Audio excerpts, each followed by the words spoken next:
രണ്ട് പാറകൾക്കുള്ളിൽ പണിതീർത്ത ഒരു അത്ഭുത നിർമ്മിതിയാണ്. പ്രകൃതിയും ചരിത്രവും ഒഴുകിച്ചേരുന്ന ഒരു കരിങ്കല്ലിൽ തീർത്ത കവിത പോലെ മനോഹരമായ കൺമുന്നിൽ തെളിഞ്ഞു നിൽക്കുന്ന ഏതോ ഒരു അത്ഭുത ലോകത്തെത്തിയ പോലെയാണ്. നിങ്ങൾക്ക് ഈ സ്ഥലം മനസ്സിലായെങ്കിൽ ഒന്ന് കമന്റ് ഇട്ടേക്കണേ. ഇപ്പം മനസ്സിലാവാത്തൊരു വിഷമിക്കേണ്ട, ഒരു ലൈക്കും കൂടെ തന്നിട്ട് പോയിക്കോ. ഇതിൽ ഏത് സ്ഥലമാണെന്നും എന്തൊക്കെ വിശേഷമെന്നും നമുക്ക് ഇതിലൂടെ കാണാം. ഓക്കെ, അപ്പോൾ നമുക്ക് യാത്ര തുടങ്ങാം. 9-ാം നൂറ്റാണ്ടിൽ പണി കഴിപ്പിച്ച നമ്മുടെ മലമുകളിലുള്ള ഒരു ജെയിൻ ക്ഷേത്രത്തിലോട്ടാണ് പോകുന്നത്. അതായത് ചിതറാൽ മലയക്കോവിൽ എന്ന് പറയും, ചിതറാൽ ജെയിൻ മോണുമെന്റ്സ് എന്ന് പറയും. അങ്ങനെ 2-3 പേരുകൾ അതിനുണ്ട്.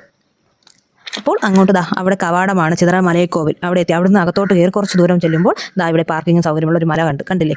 അവിടെ എത്തി പാർക്കിംഗ് 20 രൂപയും കൊടുത്തിട്ട് നമ്മൾ യാത്ര തുടങ്ങുകയാണ്.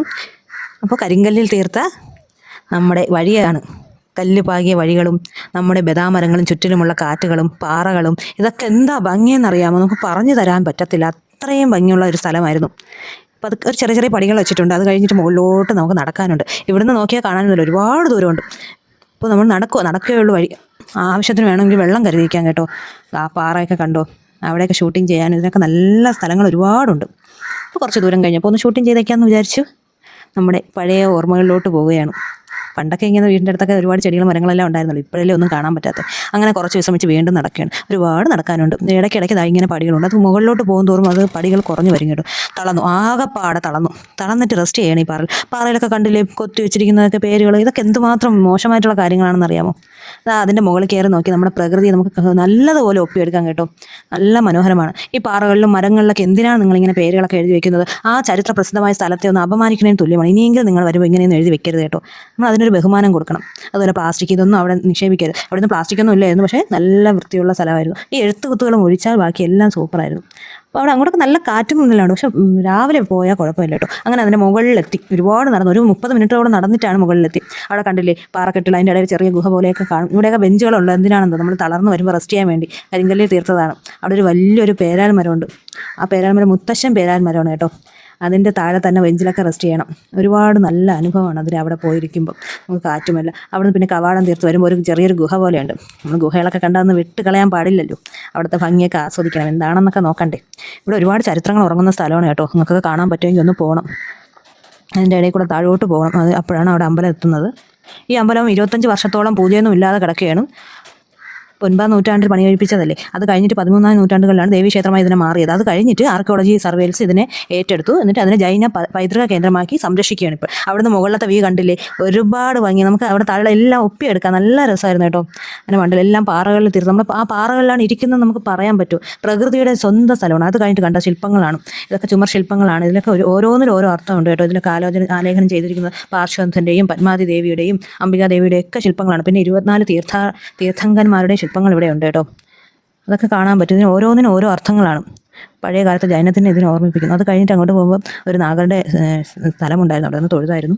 ഇതൊക്കെ ഇപ്പം ഉണ്ടാക്കിയെന്നാണ് പറയുന്നത്. അല്ലാതെ മൊത്തം പണ്ടത്തെ രീതിയിൽ ഇത്രയും വർഷത്തിന് മുമ്പ് കണ്ട താഴെ ഒരു ഗുഹയുണ്ട്. വർഷത്തിന് മുമ്പേ ഉണ്ടാക്കിയതാണ്. നമ്മുടെ പ്രകൃതി ഇതും മറ്റേ എന്ത് നല്ല ബന്ധത്തിലാണ് പോകുന്നത് നിങ്ങളൊന്ന് നോക്കിയേ.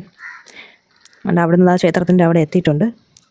കാരണം ഈ കരിങ്കല്ലിൽ തീർത്ത കവിത പോലെ മനോഹരമായ ഒരു എന്താ പറയാൻ കൺമുന്നിൽ തെളിഞ്ഞിരിക്കും. നമ്മൾ ഏതോ ഒരു അത്ഭുത ലോകത്ത് നിൽക്കും പോലെ തോന്നും.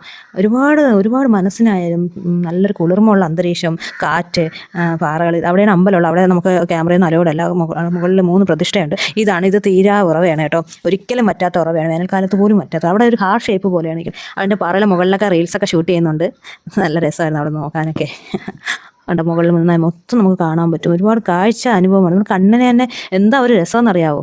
നമുക്ക് കാണാത്തവരുണ്ടെങ്കിൽ ഒന്ന് പോയി കാണുന്നു കേട്ടോ.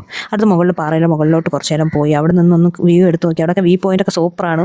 അവിടെ നിന്ന് എല്ലാം ആകാശം തൊട്ട് ഭൂമി വരെ കാണാൻ പറ്റുന്ന രീതിയിൽ ഒരു എന്താ പറയുക, നമുക്ക് കല്യാണത്തിന് ഇതിനൊക്കെ ഒരുപാട് ഷൂട്ടിങ്ങൊക്കെ അവിടെ നടക്കുന്നുണ്ട്. അവിടെയെല്ലാം മറ്റെഴുത്തിലും തമിഴിലൊക്കെ സംസ്കൃതത്തിലൊക്കെ ശിലാലിഖിതങ്ങൾ എഴുതി വെച്ചിട്ടുണ്ട്. അതും സംരക്ഷിക്കപ്പെടുന്നുണ്ട് കേട്ടോ. അവിടെ നമ്മൾ താഴോട്ട് ഇറങ്ങുകയാണ്. കുറച്ച് നേരം നിന്ന് ഷൂട്ടിംഗ് എല്ലാം കഴിഞ്ഞിട്ട് പിന്നെ മരം കണ്ട വീടില്ല കേട്ടോ. കുഞ്ഞുനാളും മുതൽ മരം കയറി കേട്ടിട്ടല്ലേ ഉള്ളൂ. മരം കയറാനൊക്കെ ഒരുപാട് ഇഷ്ടം. ഇപ്പോൾ പക്ഷേ എന്ത് പറയാം, നമ്മളെ പിള്ളേർക്കൊന്നും അതിനുള്ള ഇതില്ല. വീടുകളിൽ ഇപ്പോൾ മരങ്ങളില്ല, ഒന്നുമില്ല. അവിടെ ഒരുപാട് മരങ്ങളൊക്കെ ഉണ്ടായിരുന്നു. ബദാമിൻ്റെ മരങ്ങൾ, കശുവണ്ടി മരം, അങ്ങനെ ഒരുപാട് മരങ്ങളുണ്ടായിരുന്നു. അതുകൊണ്ടാണ് നമുക്ക് ചൂട് അനുഭവപ്പെടാത്തത്. നല്ല കാറ്റും നല്ല തണലും എല്ലാം ഉള്ള അന്തരീക്ഷമായിരുന്നു. കണ്ട അവിടെ നിന്ന് താഴോട്ട് ഇറങ്ങിയാണ്. അവിടെ നിന്ന് നോക്കിയാൽ കണ്ട അവിടെയുള്ള അടുത്തുള്ള സ്ഥലങ്ങളെല്ലാം കാണാൻ പറ്റും. ആ ആകാശത്തിൻ്റെ ഭംഗിയെ, സ്ഥലത്തിൻ്റെ ഭംഗിയൊക്കെ ഒന്ന് നോക്കി നമുക്കൊന്ന് ആസ്വദിച്ച് നടന്നു പോകാമെന്ന് പറഞ്ഞില്ലേ, അതുപോലെ ഉണ്ട്. ഇവിടെ ഒരുപാട് ചരിത്രങ്ങൾ ഒളിഞ്ഞു കിടപ്പുണ്ട് കേട്ടോ. ആ ചരിത്രങ്ങളൊന്നും ഞാൻ പറയുന്നില്ല. നമുക്കിപ്പം കാഴ്ചകൾ കാണാം, അവിടുത്തെ ഭംഗി ആസ്വദിക്കാം. അവിടെ ഒന്നിനും നമ്മൾ നശിപ്പിക്കരുത്. പോവുക, കാണുക, തിരിച്ചു വരിക, അത് മാത്രമേ ചെയ്യാവൂ. ഇപ്പോൾ പോകുമ്പോൾ 8 മണിക്ക് പോയാൽ 4 മണി വരെ ഉണ്ട്. 8 മണി to 4 മണി വരെയാണ് അവിടെ വിസിറ്റിംഗ് ടൈം എന്ന് പറയുന്നത്. നമുക്ക് 8 മണിക്ക് മുമ്പ് എത്തിയാൽ അത്രയും വെയിലും ഇല്ല, കുറച്ച് തളരാതെ നമുക്ക് പോവാം. പക്ഷേ 4 മണിക്ക് പോയാൽ 5 മണിക്ക് ഇറക്കാം. പിന്നെ 4 മണിക്ക് ശേഷം പിന്നെ കയറ്റുള്ളൂ. 4 മണിക്ക് കയറി 5 മണിക്കകത്ത് ഇവിടെ ഇറങ്ങണമെന്നുണ്ട്. അപ്പോൾ ഇന്നത്തെ വീഡിയോ ഇത്രയേ ഉള്ളൂ. Okay, bye, see U.